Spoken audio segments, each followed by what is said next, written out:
untuk di jalur RPL itu ada berapa? Ada 5 tipe. Ada 5. Ada A1, A2, A3, A4 dan A5.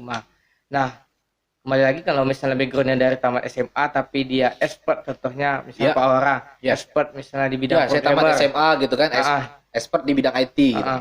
Nah, itu dengan pengalaman kerja Pak Ora itu bisa dikonversikan sampai 100 SKS.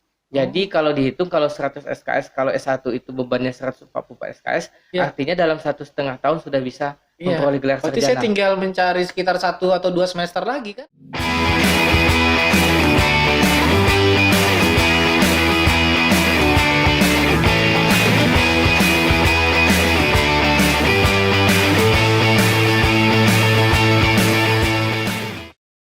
Assalamualaikum warahmatullahi wabarakatuh. Kembali lagi di podcast Universitas Lancang Kuning.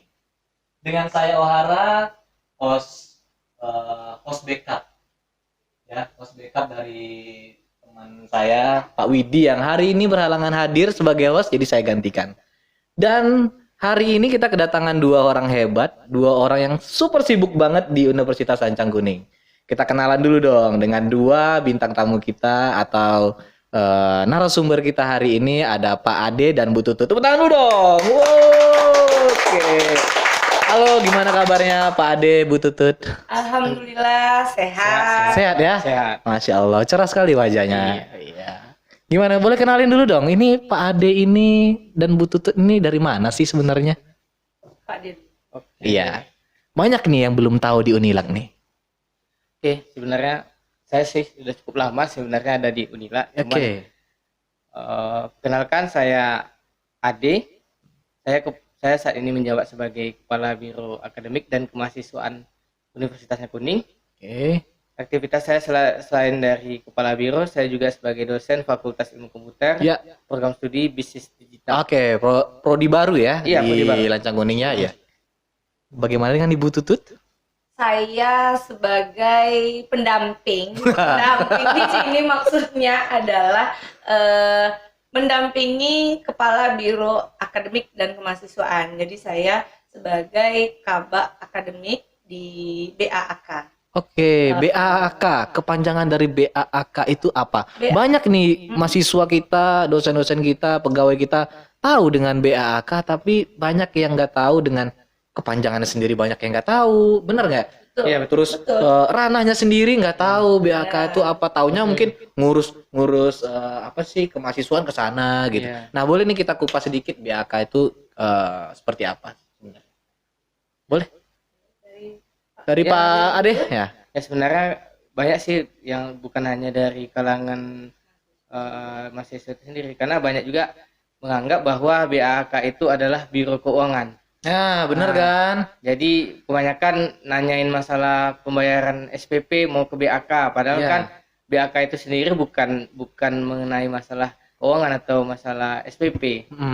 Jadi sebenarnya BAK itu adalah bagian yang menaungi tentang akademik, contohnya seperti pengisian KRS, tentang pelaporan data mahasiswa. Jadi sebenarnya setiap semesternya di biro akademik itu sendiri itu melaporkan terkait aktivitas perkuliahan ke Direktorat Jenderal Pendidikan Tinggi. Oke, langsung ke pusat berarti ya? Iya, langsung ke pusat. Kalau untuk kepanjangan sendiri itu apa? Biro Administrasi Akademik dan Kemahasiswaan. Biro Administrasi Akademik dan Kemahasiswaan. Dari kepanjangannya itu sebenarnya udah kelihatan ya. Ranahnya seperti apa. Yang jelas administrasi akademik dan administrasi dari kemahasiswaan. Nah, administrasi ini jangan disamakan dengan keuangan berarti ya. Iya. Karena untuk sedikit informasi untuk teman-teman yang belum tahu, direktorat ini sebenarnya ada 3 biro. Ya benar ya, ada 3 biro. Yang pertama itu ada BAK, itu yang tadi Biro Administrasi Akademik dan Kemahasiswaan. Lalu ada Biro Administrasi Umum, ya itu naungannya surat menyurat di bidang umum ya. Terus personalia itu bidangnya di sana. Kepegawaian juga di sana. Lalu yang terakhir itu ada Biro Keuangan. Nah, jadi yang dibilang Pak Ade tadi tentang SPP, terus ada pembayaran hal-hal yang lain itu di Biro Keuangan tepatnya. Nah, oke. Boleh nggak cerita sedikit tentang administrasi akademik ini dan kemahasiswaan ini seperti apa sih sebenarnya? Apa-apa aja lingkupnya? Tadi kan ada apa namanya KRS. Iya. Ya, terus ada pelaporan lagi. Kalau di kemahasiswaan itu seperti apa? Nah, kalau di kemahasiswaan itu kita memfokuskan kepada beasiswa dan bantuan sosial. Kebetulan kan Unila ini adalah kampus terbanyak penerima beasiswa yang ada di Riau. Terbanyak ya? Iya, terbanyak. Nah, ini informasi nih untuk teman-teman di luar sana. Ini langsung dari kepala bironya bilang kalau ternyata Unilak itu salah satu kampus yang terbanyak penerima beasiswa seprovinsi Riau. Catat ya, dicatat. Nanti kita bikinkan informasi lebih lanjutnya. Nah, boleh silakan dilanjut, kita cerita lagi tentang kemahasiswaan ini seperti apa. Ya, terkait prestasi mahasiswa dan segala macamnya itu dilaporkan di kemahasiswaan. Nah, perlu kita ketahui bahwa saya bisa menyampaikan bahwa untuk saat ini saja beasiswa kita ini sudah bertambah. Ada yang namanya beasiswa adik difabel untuk teman-teman kita penyandang disabilitas. Nah, itu yang terbaru dari kita. Yang sebelumnya ada beasiswa prestasi, beasiswa bakti negeri, beasiswa KIP kuliah, beasiswa dari Bank Indonesia, beasiswa dari Erlangga, beasiswa dari Cendekia. Nah, untuk Cendekia itu sendiri itu adalah beasiswa khusus sumbangan dari dosen-dosen yang telah lulus sektos. Oke, luar biasa dosen-dosen di Lancang Kuning ya mau menyumbangkan seberapa atau sebagian dari penghasilan mereka untuk anak-anak yang kurang mampu. Nah, gimana sih untuk para mahasiswa bisa mengakses informasi tentang beasiswa ini, Pak Ade dan Bu Tutut? Kira-kira. Iya. Bisa langsung akses di web kemahasiswaan. Oh, ada webnya ya? Ada web kemahasiswaan.unilab.ac.id. Oke, kan banyak nih kalau anak zaman now kan cuman disuruh buka website doang, gimana kalau mau tanya-tanya, sedangkan kan anak sekarang kan sukanya apa-apa serba instan, disediakan jawabannya. Nah, itu ada nggak layanan khususnya mereka ingin konsultasi atau gimana gitu? Ada nggak? Sebenarnya kalau untuk langkah awal bagi mahasiswa yang belum tahu tentang beasiswa itu bisa di call center kita. Oke, ada call centernya ya? Ya, call center. Kemudian kalau misalkan juga dia sedang berada di kampus, nggak ada salahnya dia langsung ke BAK aja. Berarti terbuka selama jam operasional ya? Operasional. Oke, jadi catat lagi teman-teman, yang pertama ada call centernya. Jadi mau nanya apapun itu terkait dengan administrasi akademik, kemahasiswaan atau beasiswa itu bisa ke call centernya. Nah, berarti juga maunya datang karena dekat fakultasnya dengan rektorat, langsung ke BAK. Boleh ya? Boleh langsung datang aja, staffnya itu terbuka dan asik-asik ya, muda-muda juga. Jadi enak untuk cerita-cerita. Benar.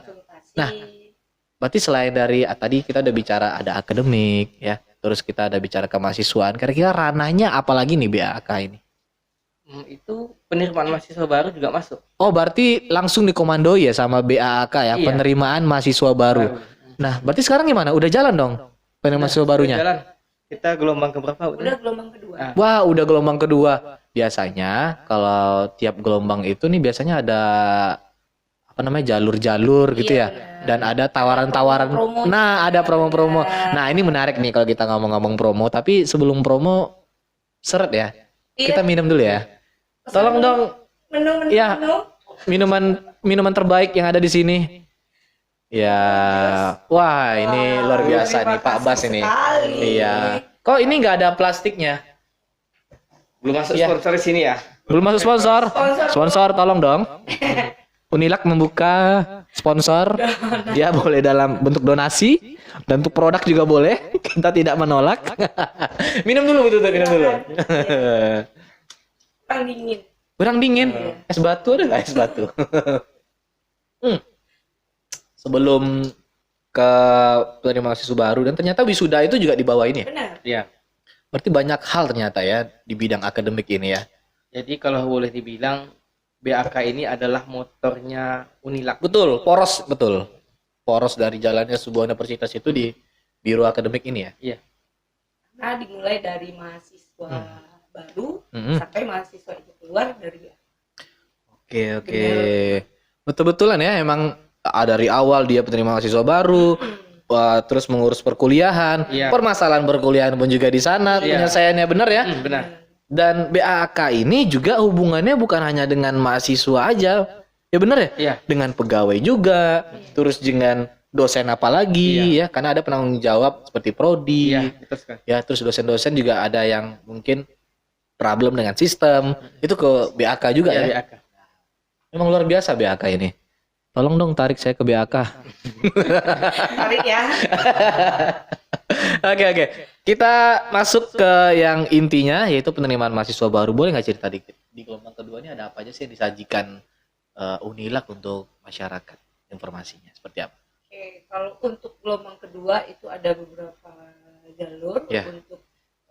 Untuk jalur umum itu ada Merdeka Belajar. Oke. Merdeka Belajar di sini keunggulannya adalah ada uang maksudnya pemotongan biaya pengembangan Potongan harga.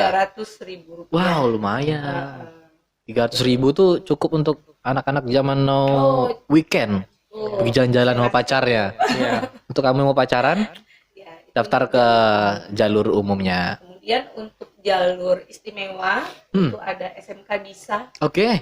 SMK Bisa. SMK Bisa ini seperti apa nih? Semua SMK-nya bisa masuk ke kita apa gimana? SMK Bisa yang penting ada rekomendasi dari sekolahnya. Oh gitu. Nah, ada rekomendasi dari kepala sekolah itu bisa masuk ke jalur SMK Bisa. Oke, berarti untuk persyaratan lainnya sama. Untuk persyaratan lain. Persyaratannya sama, hanya Tambahannya saja hanya dia harus minta ke sekolahnya. rekomendasi surat dari kepala sekolah. Nah, mungkin gini, ada pertanyaan.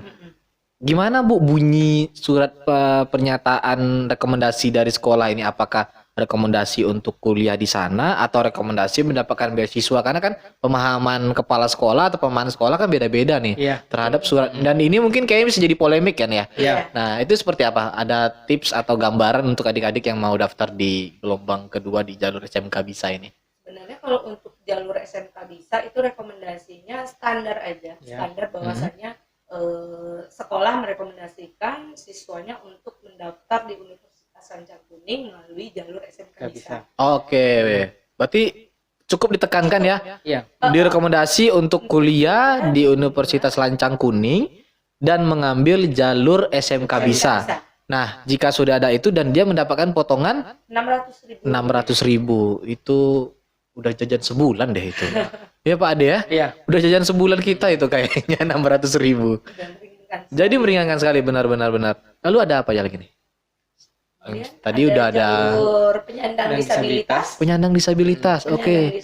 Dibikinkan jalur khusus. Iya. Memang Jadi luar pokoknya biasa. Itu gratis biaya pendaftaran. Gratis pendaftaran. Dan Apa? setelah jadi mahasiswa, tambah sedikit Pak Aura, Ya. itu kita akan usulkan untuk 2 beasiswa. Ada beasiswa adik yang saya sampaikan tadi, sama satu lagi beasiswa prestasi untuk mahasiswa yang disabilitas. Mak, luar biasa. Ini yang saya suka dari Unilak ya, karena di tahun sebelumnya Unilak udah secara official membuka penerimaan seluas-luasnya untuk para penyandang disabilitas untuk kuliah di Unilak.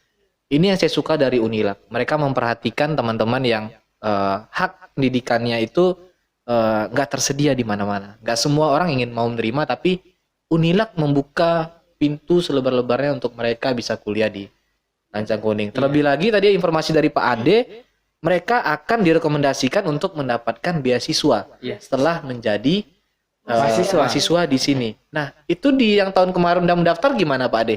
Yang teman-teman disabilitas yang kuliah di ada berapa prodi itu? Sudah ada yang dapat 2 orang. Ada 2 prodi. Udah dapat? Iya. Mahasiswanya sudah. Dan yang lainnya berarti sedang proses gitu? Iya, sedang proses. Berarti udah diajukan semua berarti ya? Iya. Nah, ini bukti teman-teman Lancang Kuning memperhatikan teman-teman disabilitas yang ada di Provinsi Riau. Nah, karena memang satu-satunya yang berani secara official menurut saya membuka seluas-luasnya pada penyandang disabilitas untuk kuliah itu hanya Unilak. Ya, jadi kuliahnya di Unilak. Oke, ada nggak syarat khusus kalau di jalur disabilitas ini Pak Ade? Oh, syaratnya itu khususnya itu ada surat keterangan bahwa dia benar penyandang disabilitas yang dikeluarkan oleh rumah sakit. Oh, oke. Untuk menandakan disabilitas dia ini di bidang A, di Iya. bagian mananya ya? Iya. Bagian Biar mana? lebih gampang. Lalu untuk tahap-tahapnya seperti apa? Kalau yang kita bahas tentang disabilitas ini jalurnya, Ya, apakah kalau- dia mendaftar aja atau gimana gitu? Ya, kalau pertama dia prosesnya mendaftar, pendaftar dulu, mahasiswa mendaftar ke website Unila ACID, memilih jalur penyandang disabilitas. Habis itu nanti ada dari tim pusat layanan PLPD. PLBD. Nah, PLPD pusat akan layanan menghubungi disabilitas calon dan ini. mahasiswa tersebut Oke. untuk selanjutnya Dia ada asesmennya berarti ya. asesmen. Untuk Iya. melihat Iya. ininya ya, Kemampuannya. gitu. Oke. Setelah itu kalau sudah dinyatakan lulus, nanti mahasiswanya daftar ulang, lalu nanti kami akan berikan syarat-syarat administrasi ya biasa ya, seperti ijazah, KK, KTP, dan surat keterangan bahwa yang bersangkutan penyandang disabilitas. Maka itu kita akan usulkan. Kalau untuk yang beasiswa adik difabel dari Dikti itu dari semester 1 sudah diusulkan, dan dapat itu bonusnya itu bisa membeli alat, misalnya untuk alat bantu dengar. Oke, langsung didanai untuk kebutuhan dia yang disabilitas itu ya. Contohnya itu kalau misalnya kalau kayak yang tunanetra itu bisa tongkat atau segala macamnya itu. Pokoknya membantu aksesibilitas dia ya. Iya, betul. Oke. Kalau secara umum nih, Pak Ade, Bu Tutut, tahap-tahap masyarakat untuk mengetahui informasi tentang PMB, terus cara mendaftarnya, tahapan mendaftarnya, boleh nggak dijelasin dikit gimana? Karena banyak nih orang masih bertanya nih, gimana Pak cara mendaftarnya? Ya, apa-apa aja tahapannya, boleh nggak dijelasin dikit gitu? Boleh.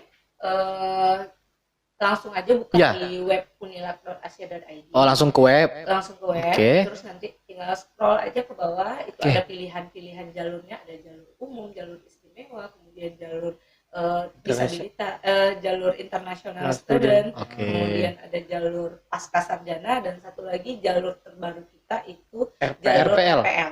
Ini baru dengar nih RPL ini. Boleh nggak kita kulik-kulik dikit nih tentang RPL gimana? Betulan ada Pak Ade kan nih, kayak parkar RPL di sini nih. Boleh nih. Nih RPL, orang kan mikir nih RPL apa ya? Apa nama Power Ranger gitu ya? Power Ranger RPL gitu. Atau nama jurusan di SMK rekayasa. Iya, bisa rekayasa. Tapi RPL di Unilab ini seperti apa Pak Kabir?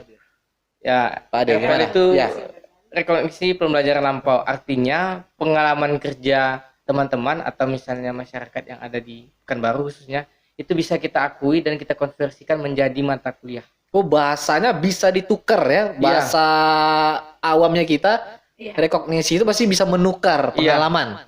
Misal contoh nih, saya bekerja di bidang IT misalnya. Misalnya saya di bidang IT, junior programmer misalnya, udah 2 tahun atau 3 tahun, itu kira-kira konversinya seperti apa? Karena kalau kita kuliah ini kan bisa sampai 4 tahun, 5 tahun. Nah, itu mengkonversinya seperti apa tuh kira-kira gambarannya aja?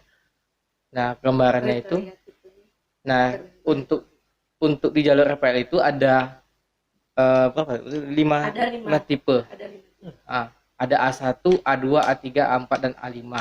Nah, kembali lagi kalau misalnya backgroundnya dari tamat SMA tapi dia expert, contohnya misalnya Pak Aura, expert misalnya di bidang saya tamat SMA gitu kan, expert di bidang IT gitu. Nah, itu dengan pengalaman kerja Pak Aura itu bisa dikonversikan sampai 100 SKS.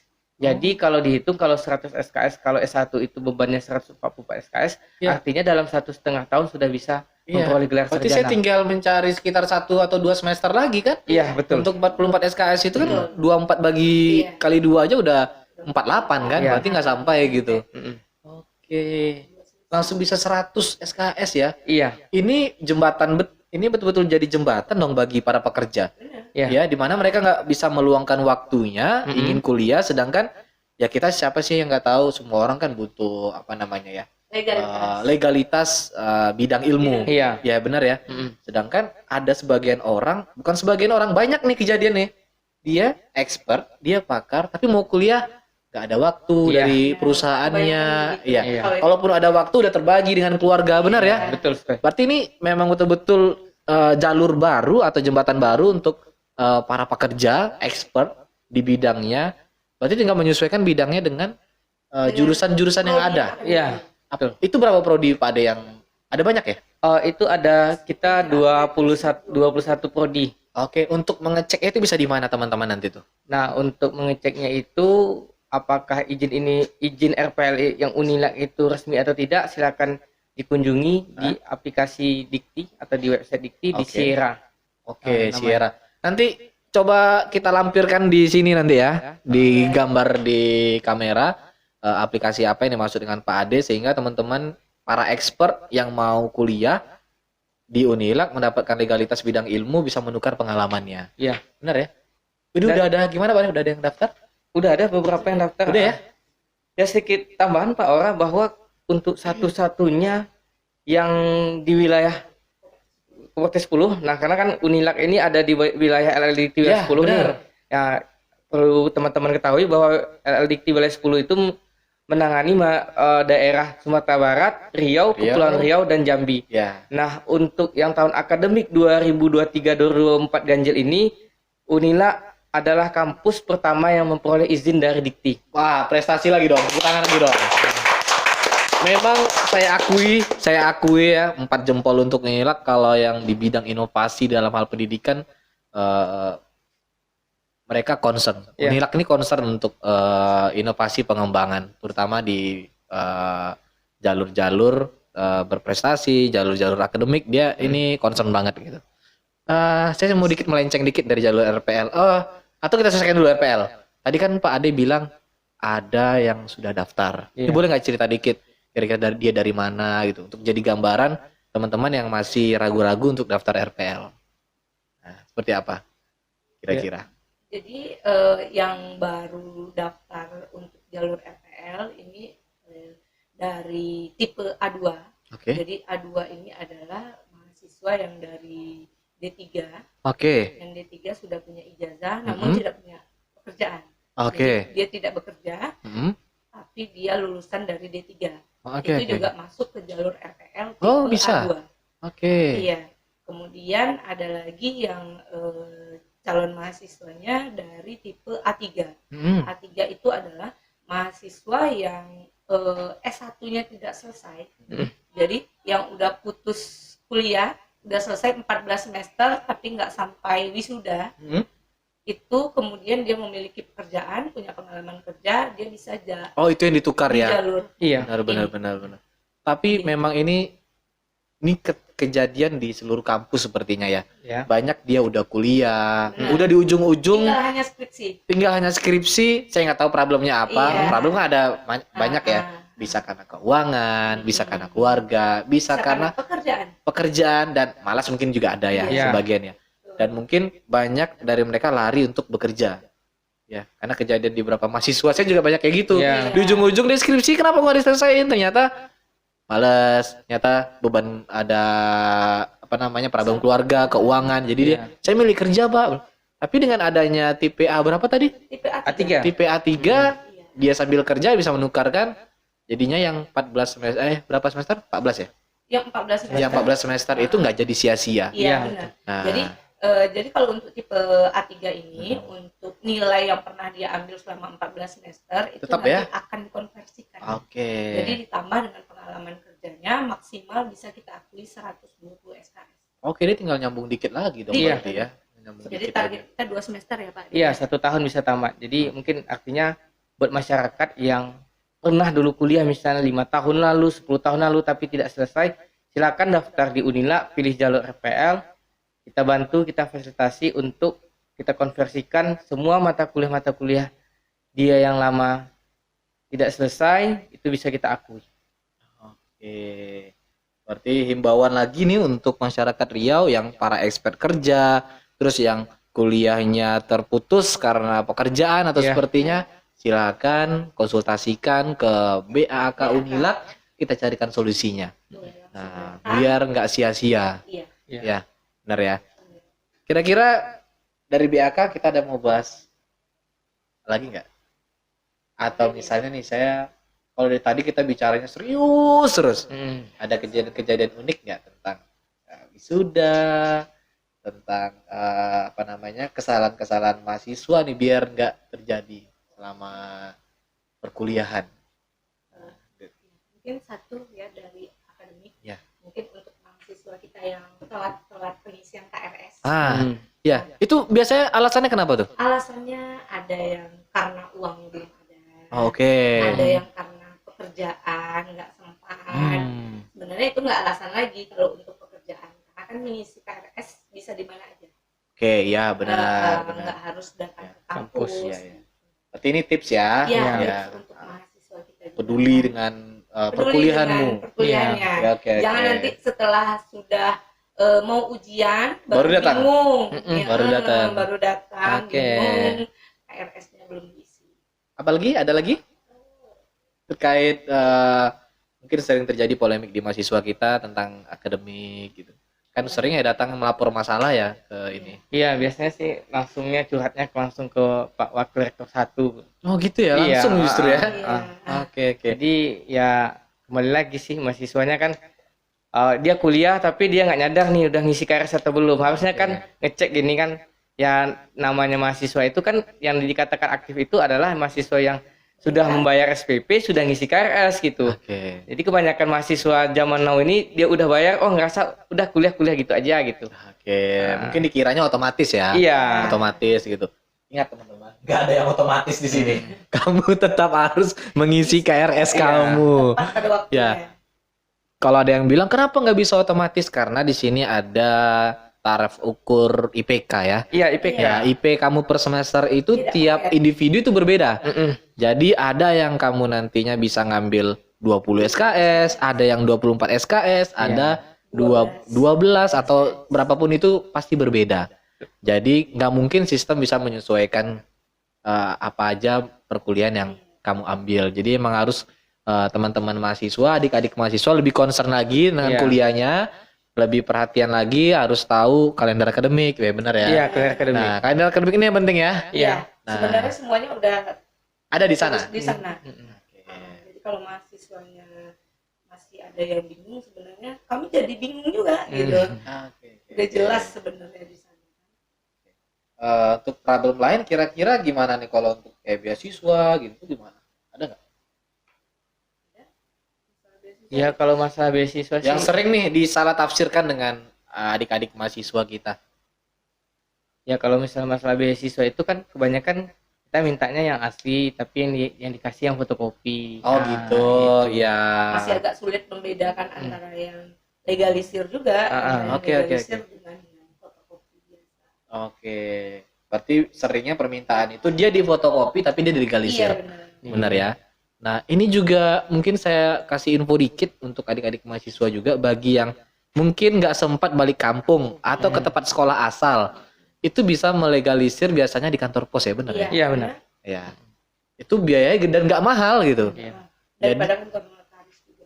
Iya, kalau sebenarnya kalau bisa sih ke notaris pasti bisa, tapi mungkin biayanya kan lebih Iya. dari kantor pos. Jadi mungkin informasi lagi untuk teman-teman jika ada mengurus beasiswa atau mengurus hal-hal lain yang berkaitan dengan legalisir, berarti harus nggak perlu balik jauh-jauh misalnya ke Sumatera Utara atau ke Sumbar ya atau ke daerah kabupaten lainnya. Iya. Cukup ke kantor pos aja bawa fotokopian ya. Iya. Nanti Dan menunjukkan ijazah asli juga. oke. Jadi itu aja cukup nggak meribetkan zaman sekarang. Oke, ini luar biasa bincang-bincangnya kali ini sampai saya lupa waktu nih. Harusnya ada ngajar nih. Enggak. Unilak udah UAS sekarang. Iya, Unilak iya, udah iya. UAS. Oke, mungkin kita bisa jumpa di lain waktu dengan pembahasan yang lebih lanjut.